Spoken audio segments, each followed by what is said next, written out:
Well, finally, everybody, we're going to get our first DE of the 2020 season. We've all been waiting for it. We've all been anxiously hoping that the numbers would work to our favor and that a procedure and method would work to our favor so we could make this event happen. With a lot of work, we have put together a plan that we think is going to be successful, and it'll be successful if everybody works together. And so welcome to the first event of the year. It's being led by Doug Bartlett as our lead CDI, and by Dan Carlson as our co-CDI and leader of the CDI group. So we couldn't be in better hands there. I'd like to say big thanks to the board. Jim Thorburn has been leading this process in extraordinary fashion, has worked out an arrangement with CAMA and HPR such that we have limited financial exposure for this event. It needed to be that way because we cannot have instructed cars. We can't put instructors in cars with the distancing requirement. But the other members of the board really pitched in too. CJ, Vicki Cox-Jones, her help is just indescribable. Every question I scratch my head over, she has an answer. John Mackin, of course, that's our captain. And we sure appreciate his leadership. And Tom Ratto, Holly Jackson, Tom Champion, and of course R2, Russ Ryberg, have all been very instrumental in helping to shepherd this to our opening event. And so with that, we welcome you to the first event and with our first Zoom initial drivers meeting. So we have an agenda tonight, and so here's a little bit about what to expect. First, we're going to go over, not surprisingly, the COVID precautions. The precautions that we're taking, the precautions that HPR is taking, and what's expected of each and every one of us. This is only going to be successful if we all band together and help each other and remind each other what we have to do to protect each other. We have a new process going on this weekend also at speed waivers. Doug has a good presentation on how we deal with speed waivers. It's going to be the way forward in the future. So we're trying to reduce the number of pens and the amount of paper that has to change hands in order to, again, reduce the risk of spreading that god-awful infection. So to that end, there are going to be changes like at the HPR entry gate that we'll talk about, changes to registration now and in the future, tech inspection at the track, the way we conduct our drivers meetings, what we do for lunch, how we handle charity rides, how we handle Beer 30, and then there are going to be some DE events that can't happen under these circumstances until the numbers change. So that's the first section. In the second one, Doug will talk about the driving schedule and the run groups. Dan will lead us through driving reminders and safety, and he'll also finish up with what's going on with announcements of the future events that we have going on. Doug, let's go to the next one. So the big elephant in the room that everyone can see is COVID-19 prevention. So RMR is taking substantial precautions. We've acquired a great deal of PPE, a term that we all didn't know a few months ago, but we all know it all too well now. It's ubiquitous among us. We all have our own masks. Many of us are using gloves. We all certainly have hand sanitizer, but we also have reserves of that too that we've acquired on behalf of HPR, and we'll have reserves out there at the track. What we'd like for all of our participants to do is to bring not one mask, but a couple. And here's why. When the first open lapping day happened, and Dan was out there, and Brian Leary was out there, and I was out there, and I had my mask, and lo and behold, halfway through the afternoon, the top strap snapped, and I didn't have a replacement mask. So I would suggest that if you have a couple of masks, do so, but also understand that we're going to have a bunch of, and by a bunch of, I mean hundreds, of the disposable blue masks. And so I'll be safety for the weekend. And if you can contact me or let me know that you need any kind of replacement equipment, I'll be happy to provide it to you. I've got a big box right behind me of all that gear. HPR is also taking precautions. Now, they're supposed to have the hand sanitizer in all the porta potties. That has been the case for as long as I can remember that we've had porta potties out there. We've had hand sanitizer in little slots inside there. But do keep in mind that you know, people are grabbing the handles on those things, and so a good way to deal with it, I think, is wash hands 20 seconds, put on nitrile gloves. Then when you hit the porta potty, when you're leaving it, use the hand sanitizer again on your gloves.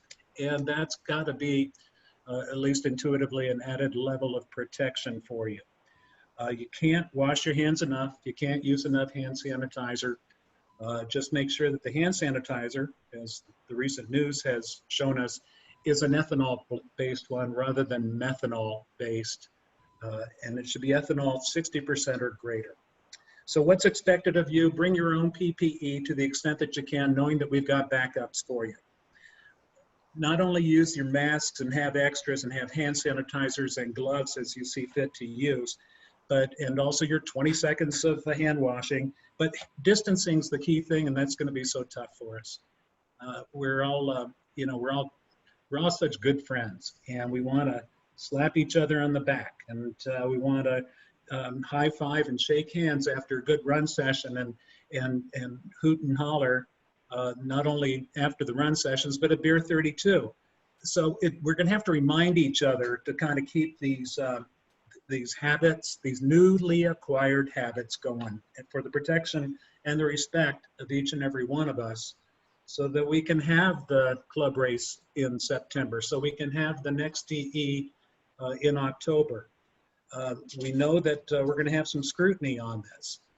We know that, for example, Tri-County Health presently has a 175 person per event limit. And so we've gotten an extraordinary number of requests for, can I come out and watch? I'm not going to be able to participate. Either I'm not a solo driver or I just haven't been out in a while. And the answer is yes, you can come out and watch. But we have to be mindful of how big the group gets. And hopefully that if we manage it well now and make good habits now going forward, we'll get to have a few more events this year. Scott, let me add a clarification. For the DE, that's true for visitors. For the club race in September, if you want to watch, you either need to be a driver or a volunteer. We're going to have to limit registration because of the 175 people. So there will be no general just observing. Thanks, Doug. I appreciate that. Doug, I think you're up next. All right. So we're going to talk about speed waivers. And for those of you who are watching on the computer and have your phone handy, pull your phone out, turn the camera on, and take an image of this QR code and start the first process of this, but please don't finish it. Watch the rest of our conference call. Speed waivers is the new electronic and touchless method that we're using in place of the legacy PCA liability waiver and the handling of pens and papers to do that. These speed waivers are going to be required for everyone entering the HPR facility. And we do mean everyone. That's all of you volunteers, any visitors that you have coming with you this weekend. And you do this on your smartphone. And the process was going to take you through 2 waivers that you have to sign and approve. The standard PCA liability waiver, and new this year is a communicable disease waiver. Basically saying you waive PCA and the organizers of the event of any risk of COVID or other communicable diseases. A lot more organizations are doing those. I really encourage you, all of you, to do this before you leave home. In fact, do it tonight if at all possible. What speed waivers will do is provide you with a credential or a pass that you show on your cell phone. There's nothing that you will print out from this, and that pass is what will get you in the gate, and that pass is what drivers will need to show at on-site registration at the pavilion. Okay, so the QR code will get you there. This blue link at the bottom of the screen will get you there, and the email reminder I sent out at noon today contains this link as well. All right. So I'm going to run very quickly through what the process looks like for speed waiver. So when you scan that code, it's going to send you to a page that looks like the one on the right, where you'll fill in your name and your cell phone number. You click on the confirmation that you're of legal age, click on Get My Waiver, and it will send back to your cell phone a text message like the one shown here on the screen. And that text message contains a link where you go to finish the speed waiver process. Be aware that this link is different. It's a different waiver and a different link for each event you do with PCA. So those of you who may have done this on Wednesday for your pretext, you need to do it again. It's with a new link because it's a new insurance certificate. It's a new location. Once you click on that link, you come to step 2. You accept the speed waiver invitation by clicking on the consent box, clicking next. You then use the camera on your smartphone to take a picture of yourself, hopefully a lot more beautiful than the one I captured here, and click next again. I did receive an email from somebody who said they could not take their picture. Please check, if you run into that problem, check the security settings on your phone and make sure that your web browser has permission to use the camera, and I think that will resolve that problem. Steps 4 and 5, you will be shown the 2 waivers in sequence. First, you'll be shown the PCA liability waiver. You'll sign it with your fingertip. It will look very ugly. We don't care. You know, X marks the spot and will work. You click on next. You then do the same thing for the communicable disease waiver, sign it, and click on next again. And at that point, you're basically done. You'll receive a credential like the one shown on the right here. It has the name of the venue, High Plains Raceway, and the date of the event. And by showing this at the gate and at check-in, this is proof that you've signed the waivers. You will get not only this view on your browser at the time you sign up for it, but you will also receive a text message like the one shown here, and you can use that text message at any point in time. You click on that link to bring your credential or your pass back up on your phone, so you don't have to keep it there all the time. All right, Scott, I'm going to turn it back over to you. Hey, Doug. Okay, Doug, thank you. Using speed waiver, this is the first time that we're using it. It's therefore the first time that HPR is using it also. So there may be a little bit of confusion there. The more we can do in advance of getting to the track, the smoother it will go. If people show up, such as spectators that haven't used speed waiver, I'm guessing we're going to have paper available also. Certainly if minors are coming out to the track with family that are participating or spectating, that there's going to have to be paper used there. Again, it's all the matter of being hygienic. We went through that already. But there could be a burble or two at the HPR gate entry. If you have done speed waivers before coming out, you should be prepared to show that to the gate person, and again to show it to registration, which is likely to be yours truly, or perhaps Doug, or perhaps Jim Thorburn, and then also bring your tech inspection form, of course, to registration. We'll have a box there so you can just drop it. You'll show it to whoever's doing registration, and just drop your tech registration or your tech sheet in the box.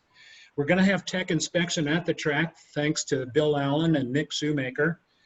We want to limit tech inspection at the track. We always have wanted to. We have been reluctant in the past to charge the $50 per vehicle track tech inspection, but we're going to have to do that because one of the things that came down on high from PCA concerning our COVID preparations is to have extra people available.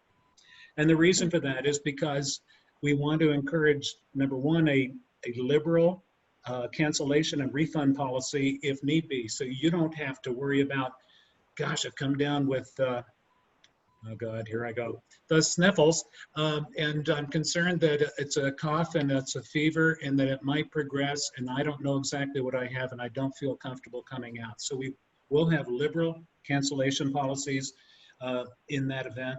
And so with that in mind, that can also affect our volunteers.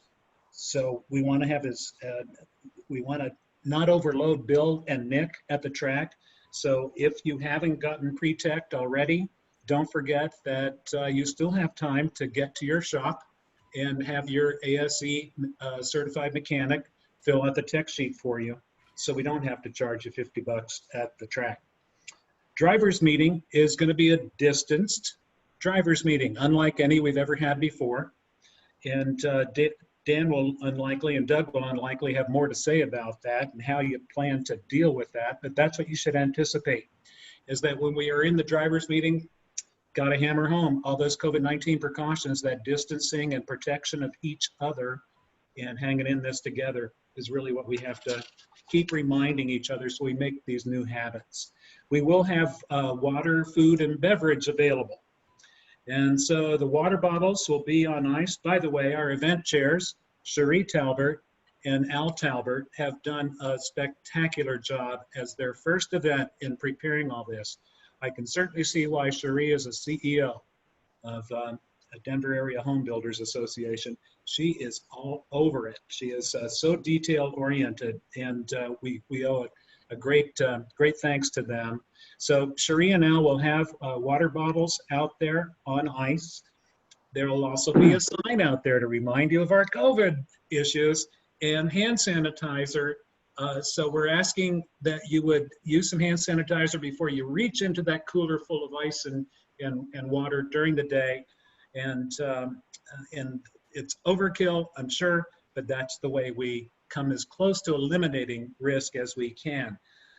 Likewise, at Beer 30, we're going to ask everyone to do the same thing. The beers will be available. Wine will be available. There'll be small bottles of wine, and of course our regular bottles of beer, and perhaps some cans also. We've always had a mix of that. But again, hand sanitizer before you reach in makes good sense to protect each and every one of us. The food and beverage trailer, Brenda, will have that open for lunch during the day. And so you will have an opportunity to get your burgers, brats, or whatever you'd like to have there, including your morning breakfast burrito, if you like that. They do make some good ones. And new this year is we have approved that every volunteer for our events, and so grid and equipment and safety, CDI, registrar, all of our volunteers that make this thing go are going to have lunches paid for by RMR this year. So get out there and volunteer often, volunteer early, that sort of thing. So now we come to the event charity, which is the Challenge Foundation.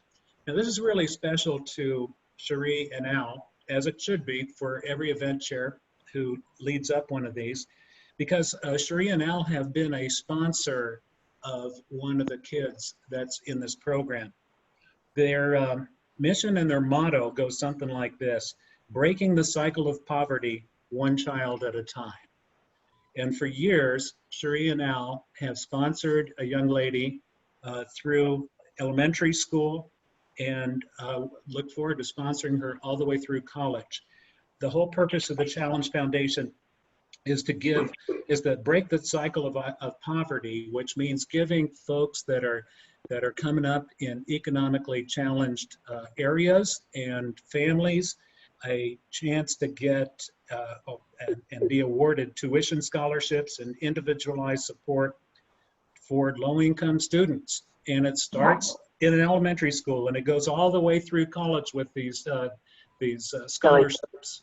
And so it's a wonderful program that we should definitely support with our charity contributions, because the whole purpose is to increase the potential of our scholars so that they then have a chance to give back to the community.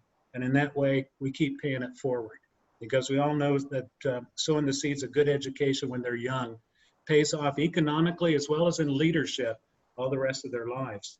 So with that, then the charity rides come up for discussion. And so we will have charity rides. They are, once again, as many people in the car as you have seat belts for, so long as you are household members or you arrived at the track in the same car. That's got to be our COVID limitation.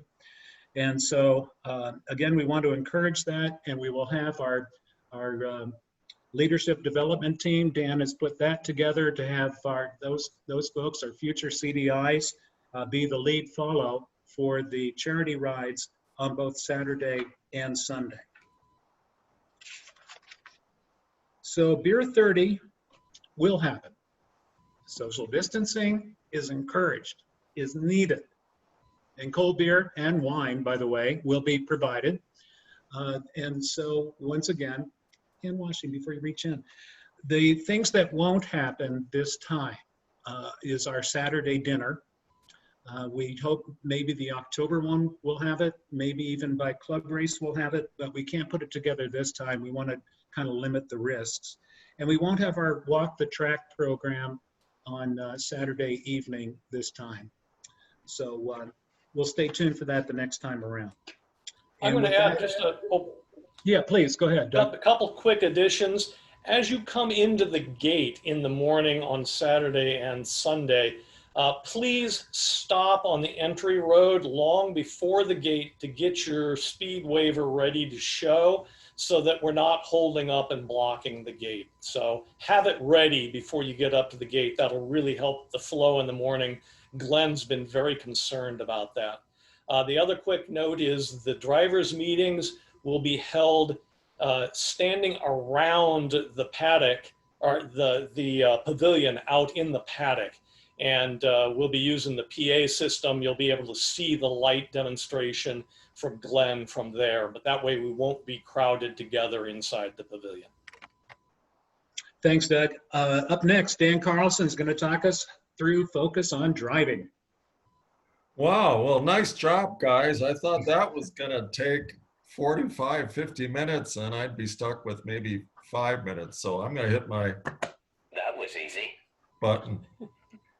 So, gosh, we're excited to have this DE, and thanks, guys. And really, that's enough housekeeping we need for tonight's show. But it's time to focus on driving and on the track.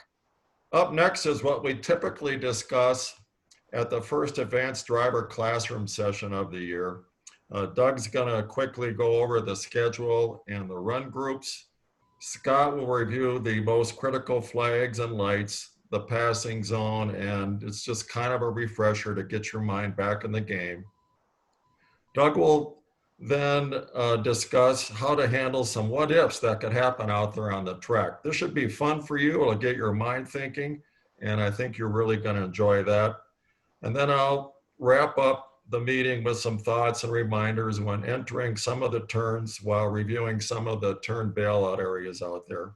And then lastly, we'll have some quick announcements and then time for a Q&A. So I'll turn it over to you, Doug. All right, thanks, Dan.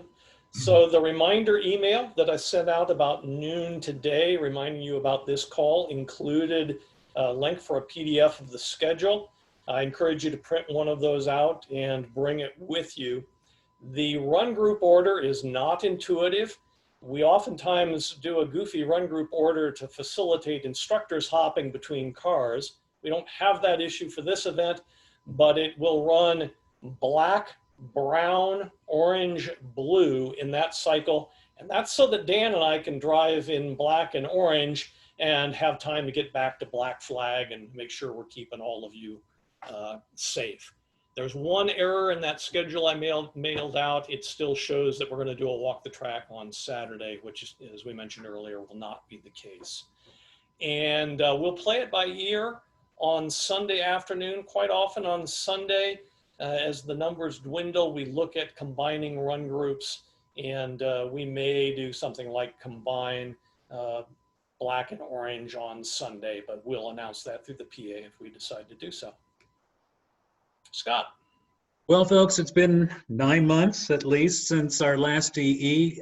For many of us, we didn't get out there for an open lapping day during that time either. So, of course, we always focus, number one, and always on safety. And by focusing on safety first and taking care of each other, both in the paddock as well as on the track, then we get a chance to learn a lot, and that gives us ear-to-ear grins, and we have a great deal of fun. So let's remember that that first classroom session that we had where we talked those three things: safety first, learning, and then the result is a great deal of fun. So in focusing on safety, remember to keep your eyes up. As Vicki Earnshaw always says, high eyes, car goes where the nose goes. Remind yourself of all those little details. And if you've had the chance to fill out the forms that Dan has developed over the years that are really useful for kicking off the rust between the October last DE and the usual April or May first DE, to remind yourself of all those things that you found were details that really helped you improve your track technique. Find that sheet, and if not, do the Ross Bentley thing. Work it through in your head. Do that that mental imagery and imagine all of those forces, all those kinesthetic, visual, auditory, and sensory, even the smells that you hear from your car, from your brakes, and so forth, to get tuned up as you prepare to come out to the track. Scott, it's interesting you brought that up. I actually, if we could see that, I guess not, but I actually had my track notes out today, reviewing them from last year, getting me ready to go. So great stuff. That's great reminder. Thanks, Dan, and thanks for those sheets that you put together, especially the one about helping each other spend so much money as we slide down that slippery slope, because that's really good advice. Flags, very quickly. First of all, remember, we've got a combination of lights and flags out there, and we will have that same combination or a similar one out there this year. And so standing yellow and waving yellow are lights. And remember that standing yellow means that you've got a hazard ahead. It's probably not on the track, probably does not block the track, but you need to reduce speed, increase your visual awareness, and think about where can I go, and slow down to be prepared for a hazard in front of you. Waving, of course, remember the old saying, wavy pavy. If it's waving, it accentuates your level of concern. It may mean that there are problems on the track, on the pavement in front of you. So have your heads up, have your game plan in mind. On black flag, go ahead and do the next one, Doug. Thanks. On black flag, this is going to be a physical black flag that's out at the, remember, we only have 5 manned corner worker stations out there. And so that's where the black flag is going to be. Most likely it's going to be the meatball black flag, not necessarily to indicate a problem with your car, but Glenn likes to use that because he feels it's more easily seen and not missed as often because of the orange ball in the middle of it. But it will be used for the same purposes as any black flag. So you can have a furl. You can have a furl black flag pointed at you, which is the behavioral or you're being naughty black flag, or you can have a black flag displayed open to you that indicates you should go see Dan or Doug in the black flag station. It might mean that there had been an issue with a pass in an improper zone. It might mean that you have a lid on the front lid of your car is not firmly attached. It could be that easy as well. But remember, that is your indication, one open black flag for you, often with a point to you, tells you to go in to see Dan or Doug. And then the other thing that you should keep in mind is that instead of a black flag all by black flags at each station, that's conveyed to us by the police lights.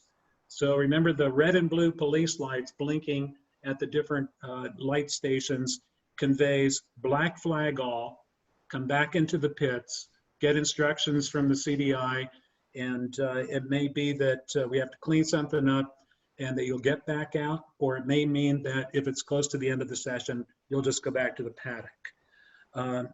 So physical black flag will likely be the meatball. Police lights, black flag all, will be lights. Again, on lights will be red flag. Again, it's always serious. We want to take this one seriously, although it can be just as minor as having deer on the track around turn 6, turn 10, turn 11. So it's not necessarily the gravest situation in the world, but it does require your immediate attention. And so what do you do first? Check your mirrors. Before slowing abruptly, check your mirrors, make sure you're not going to collect somebody behind you, and then come to a stop on either side of the track, right or left, it's okay. Stay on pavement and within visual range of the next light or manned corner worker station, so you can anticipate when you can move again.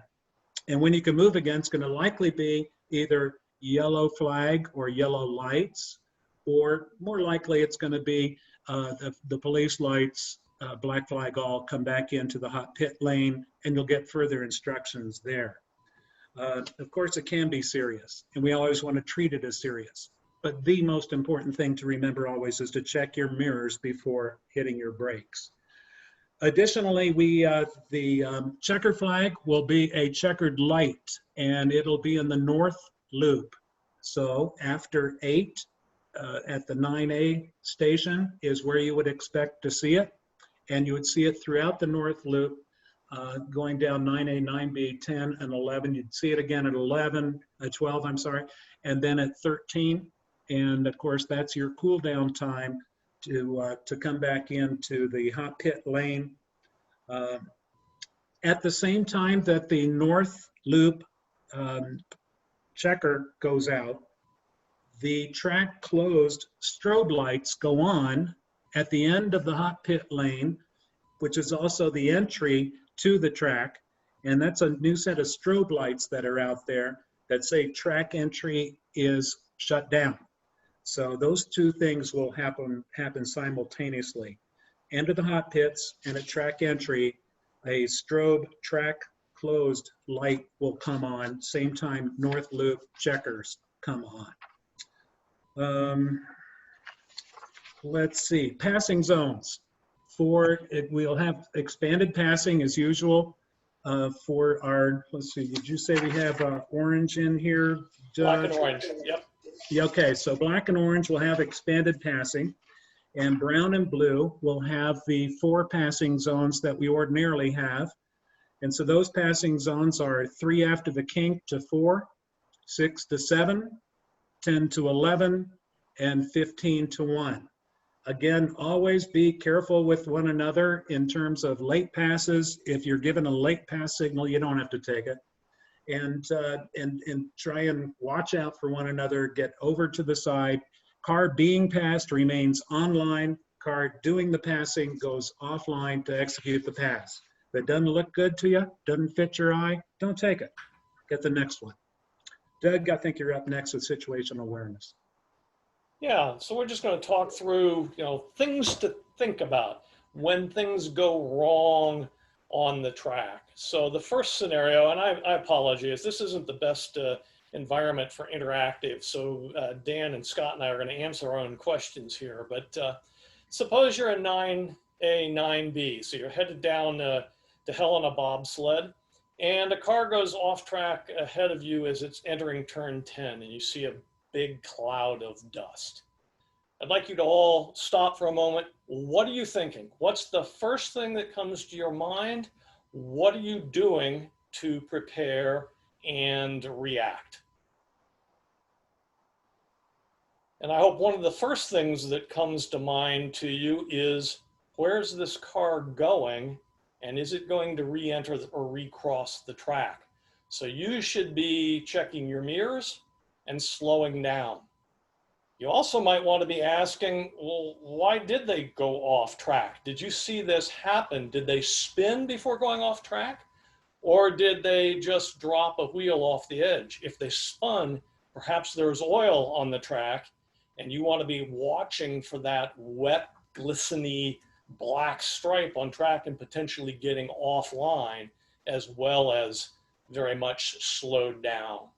But always keep in mind, where's that car going in front of you? If you're that car that's going off track, remember the old adage, in a spin, both feet in. Brake, clutch to the floor hard, and don't release until the car is no longer moving. That's really important because it makes your car look like a brick. And the beautiful things about bricks on asphalt and dirt is they don't change direction. If you let off the brakes, or if that car in front of you lets off the brakes, it could suddenly hook back up and go in a new direction. So lock them up. Dan, Scott, anything to add? I would just add that you should really assume the worst, and that there is oil on the track, and to get offline so that you don't come down 9A and B and just hit oil and run right into them. That'd be my first thought. And I'd also add this. We're going to ask Glenn to use 2 additional physical flags. So this will be in addition to the meatball black flag. And that is the flag for debris, which is yellow with red stripes. The 2 most significant colors that we have in our flag system: yellow for caution, red sometimes when it's all red, come to a stop. That tells us that we have debris out there, which might be exactly what Doug was talking about with why did that car spin off and we have a cloud of dust and what am I about to encounter?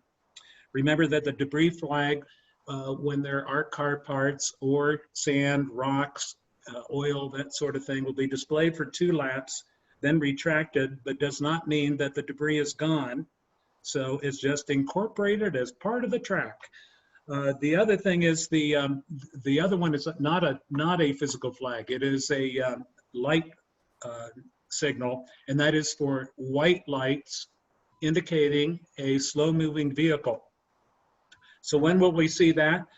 A car that Doug described going off the track that now has some problems because it did drop some oil or it did drop hydraulic fluid and is going to limp in offline, hopefully, to the hot pit lane, will be covered by a white flag, or white lights in this case.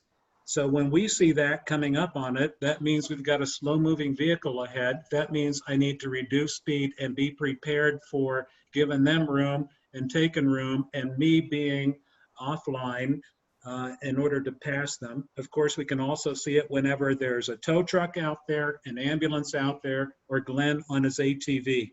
So that's what I'll add.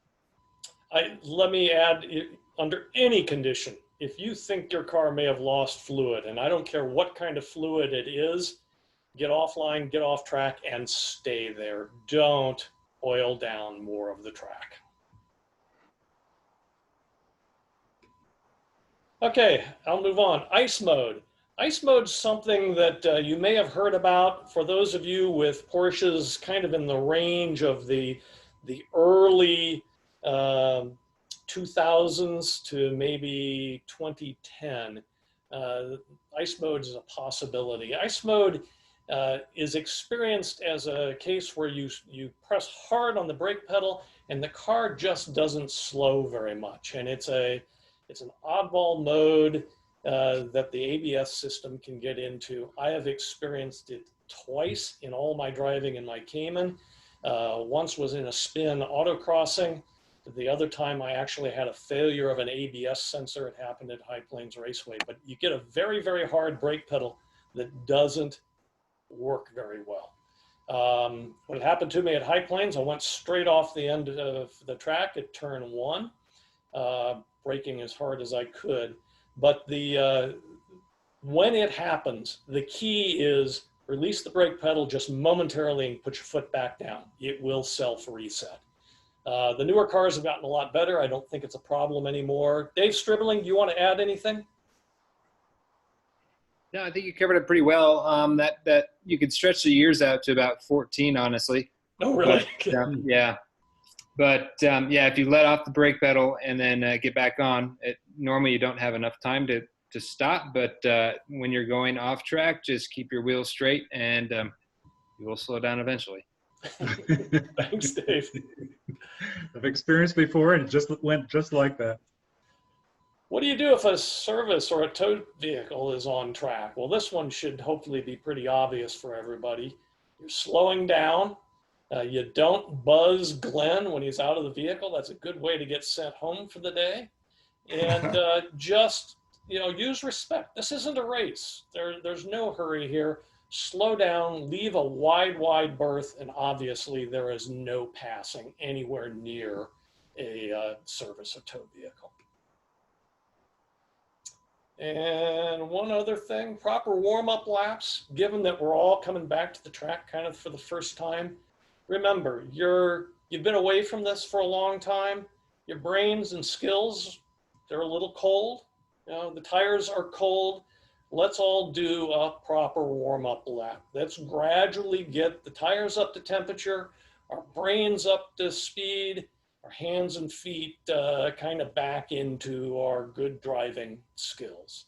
And think about what you want to accomplish, maybe starting lap 2 or 3 in the session. And a thought on that as well. A lot of you may have new parts put on your car, a new suspension, new brakes, and a lot of them you haven't felt while driving around, and you don't know how they're going to respond. I, for example, had new brakes put on a couple of years ago, and I thought my car was warmed up properly, and I came into 13, brake broke hard, and all of a sudden the car took me severely to the right. My right tires actually went off onto the grass. So possibly new brake pads haven't been bedded in properly, or they'd need more time for it, things of that nature. So just be cautious this time around, particularly on the first session. Scott, do you have any comments, or Dave? Go for it, David. Just remember, like everyone said, it's been a long time since most of us have been on the track, and a couple extra warm-up laps is good for you and exceptionally good for the car. And even if the car's just been sitting or you're on tires from last year, take your time and get comfortable before you really start stretching it out. All right, well, we'll keep moving on, and thank you, Doug and Scott and Dave. And the theme is, it's been a long time, and that's why I thought we should spend some time just to think about thoughts entering turns and the key bailout areas in those turns, since it may not be ingrained in our brains at this particular time. So here's one I want to point out, because we actually had a driver hit the outside concrete wall while entering the track entrance. Got a little too excited, too amped up, came around the corner, hit the gas a little hard, and hit that right barrier there where the arrow's pointing. So just be real cautious of that. We'll have a lot of adrenaline flowing. And remember on the track entrance to pump the brakes and use your right side view mirror to check for traffic. That's the way the track was perfectly designed, so that you can see traffic coming on board. Next slide. Turn 1, we'll start there. You should be thinking when you're entering into the turn about what will happen if you are going to go off the track. You should, at least I always do, on track entry, I'm thinking I'm going to drive off straight if I go off the track. Don't try to save it. There's that wall on the left, and we've seen people hit that, and it's just something to avoid. It's very clear there on the right, so just drive off if you have any trouble at all. Next slide. Turn 4, Bikers Berm. One thing that, we've got, that's the fastest turn on the track. And I always tell people to stay off the apex berm.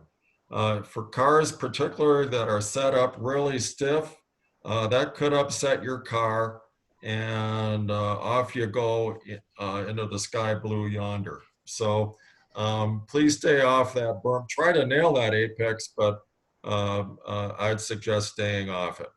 And if you do exit the track, there's all kinds of room to the left towards the highway. So be thinking just turn left and go left and drive all the way out there, and it's a long way to go. And it's uphill. Comments? It's uphill. It helps slow you down.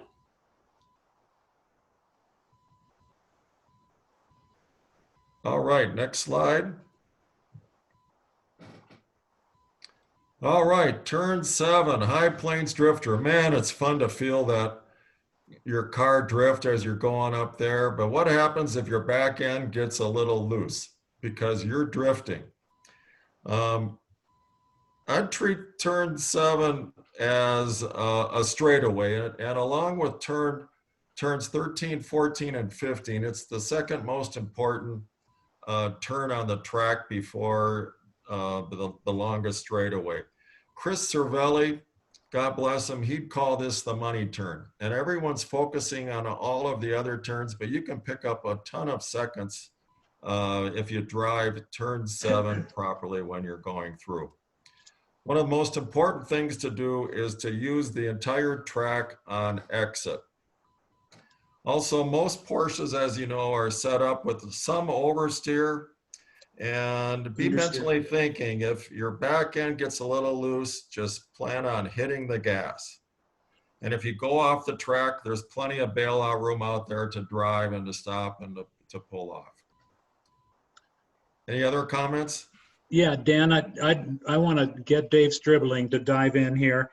Dave has a beautiful example of how to properly handle turn 7. If you turn the wheel, well, I'll let Dave talk about it if he'll come back on. One turn of the wheel.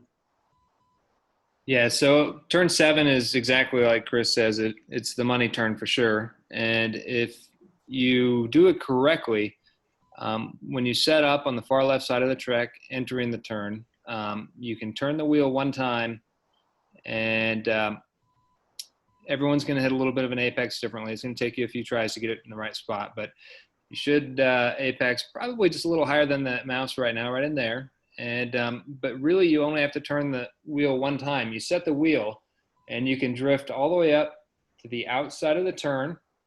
If you do it right, you'll be right on the edge of the pavement. And then without changing your wheel, you'll actually set yourself up for turn 8. Oops. Yeah, a lot of people focus on the breaking point on turn 8. That is critical, but don't forget all of that surface and distance before it.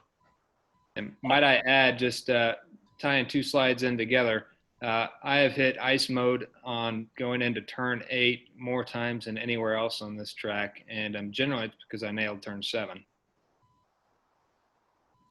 And I always like to point out the tracks you see in the native grasses on 7. You can pretty much bet every one of those tracks was done by a car going ass first. And I'd like to say, Dave, that in my 1986 951, I've never been in ice mode going into 8. All right, so turns 9, A, B, 10, 11, and 12. It's one big string there. And if you've done walk the track, or if you have walked the track, the first thing you notice is there's a huge track off area there. When you're driving by and driving through it, it looks like it's only about 30 feet deep, but there actually is quite a bit of room out there. So just be aware of that. Don't hit the panic button when you go through there. And if you do go off, you'll see the arrow. Stay off and enter the track at the corner worker station so that you're not entering the track right after turn 10, where people are coming around there and say, oh, there you are. So get off the track, drive along the side of the track, and then enter up at the corner worker station. Any other comments? Nope. All right. So enough of the turns. Some general reminders. Review your driving notes and watch some video. Be aware of car balance in particular when we're out there for the first time. And feel your car, feel how it's handling, it's going. And we talk about this all the time, but take baby steps. Focus on 2 or 3 turns each session. Take baby steps when you're adjusting the brake amount and the spot. Maybe you just want to do the brake amount one time around and the spot another time or another session, but again, take baby steps. And then focus and take baby steps when focusing on your maximum minimum corner speed and gradually increasing your speed through a turn. And most importantly, hit your marks, particularly when you start tiring. Some of you were at our instructor clinic many years ago when Randy Popst Hot Shoe was a guest, and he said that is what he focuses on near the end of a race when he starts to tire, is to nail those apexes every single time, and that makes a lot of sense. So while we're out there, we're not thinking of anything else. Absolute focus gives you precise driving and the very best laps. So that's it for that portion. We have a few announcements. We're going to try to have an autocross out at Front Range Airport on August 15th. Doug's leading the club race and solo DE weekend, September 19th and 20th, and then we'll be back out there for another DE at the end of October to end the season. So look for those, put them on your calendar, as we'd love to have participation there with everybody. Hopefully we'll have our lead follow instructor program for the novice drivers by October, and we'll be able to ramp that up and have them out there as well. And lastly, on this sheet, on this page is, it's the world premiere. Brian Bobich, we're calling him Hollywood because he spent an ungodly number of hours putting together probably the best instructional video that I have ever seen. And it's really setting the bar high nationally. We're going to be sharing that with John Kresick, the head of the DE program. But Brian has just done a remarkable job, and he makes a lot of notes and comments as he goes through the video. So he's listened to everything that we taught him. And we're really, really excited about it. We're going to feature it more further, but it's you can see it on the RMR website, or you can go to that link on YouTube and view it. But it points out a lot of things, and it'll be a tremendous refresher for you. So Brian, hats off to you. That it's just absolutely incredible, and we're very proud of you. And again, it demonstrates what we do at RMR and set the bar high and raise it as high as we can. So on that, I'll turn it back to Doug. All righty, so we're going to open the floor up for questions. If you would like to ask a question, what we'd like to ask you to do, we'll get your mouse in your Zoom window down at the bottom. Let's see, I need to quit sharing. Down at the bottom, open up your participants window, and at the bottom of the participants window, you'll see a little blue hand. Click on that to raise your hand and unmute your microphone. And Doug, while people are doing that, may I make a comment, please? Go right ahead. Yeah, for the October 16, 17, I think it is DE, we are still in need of event chairs for that. And so those people that might be interested in chairing an event, especially after you see this weekend's one, please let me know. Thank you. Likewise, I need plenty of volunteers for the club race. Brian Bobich, you're the first one with your hand up. Go ahead. Yeah, I just wanted a quick clarification for the gate and the speed waiver. Is the speed waiver the only waiver we're doing at the gate, as opposed to the additional HPR waiver that's typically been a physical signing and all that stuff? Scott, I believe the answer is yes, isn't it? We have lost Scott. But yes, it should be the only waiver that you need to do, with the exception of if you go to the track on Friday and you're spending the night, you may have to do the HPR waiver. Okay, thank you. Mike and Liz Hogan, go right ahead. Thanks. Hey, did I miss it? Did you cover the passing zones and passing rules for the upper run groups? I saw it for the lower run groups, but I missed We it. will talk about that again in the drivers meeting on Saturday and Sunday. So why don't we cover it then? No problem. All right. Matt Dialosa. Covered my question already. Thank you. All righty. Steve and Debbie Kiesling. Hi, yeah, there are strobe lights and a sign on track entrance from Grid that shuts down entering the track at Grid. I want to make sure that we let people know about that and if that is going to be used during the weekend. Yeah, I believe they will be using the close the track entry strobe lights that can be seen both from Grid and from the hot pit lane. If you've gone through the hot pits, maybe you wanted to check a tire temperature or gain some space from a train. If you see those lights flashing, it's the end of the session and you are not to re-enter the track. But yes, they should be in use. Taylor Jung, go ahead. Yeah, regarding the charity rides, I think I caught that just either people who arrive in the same car or family members. Is there an age minimum or that's allowed to go out in the cars as passengers? As long as you have a seatbelt and proper safety equipment for driving on the highway, they're fine. Perfect. Thank you. Mm-hmm. Anybody else have a question? And if you're having trouble finding the raise your hand, just unmute and go ahead and, oh, I see a couple more. Bruce McPherson, go ahead. Hey, Doug, just to clarify again, the speed waiver for High Plains, do we need to fill one of those out or are they using paper? What we have historically done with High Plains Raceway is for our events, they utilize the PCA waiver to cover for them. So you should only need to do one speed waiver for the weekend unless you're coming in on Friday. Then you might have to do two. That's a detail we haven't really worked out yet. Cool, thanks. Andrew McCune.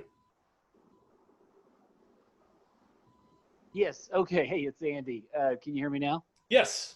All right, very good. Thanks, Andy. Hey, when do you need volunteers to show up on by 7 on Saturday or each day? Scott, you want to take that one? Yeah, 7's ideal. That's great, Andy. 7, quarter of 7 will be perfect. Okay, yep, 6:45. All right, very good. Thank you. Sounds like a plan. Thank you, sir. You bet. Vicki Cox-Jones. Yes, I was just going to answer Taylor's question about age limit. If the person is a minor, they do need to fill out the minor waivers. And, you know, I can send a link to that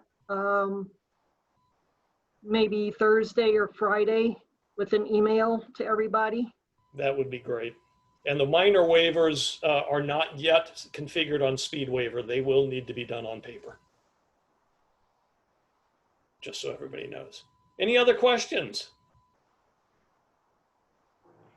I just thought of one other thing. We aren't going to have parking by designated run group. It's park anywhere you want out there and respect those that have reservations for the RV spots and the covered parking. Cool. Well, I don't see any other questions. So I want to just thank you, all of you, for taking the time to do this meeting with us tonight to help us have a safe, COVID spreading free, very successful DE this weekend. And if you think of other questions, don't hesitate to send an email to Dan, myself, to Scott, to Vicki Cox-Jones as registrar. We'll be happy to answer them for you. Dan, any final remarks? No, thank you. And thanks everyone for signing in. And we really look forward to seeing you out there. All righty. Thank you, everybody. Have a nice evening. Good night, everyone. Good night. Thank you.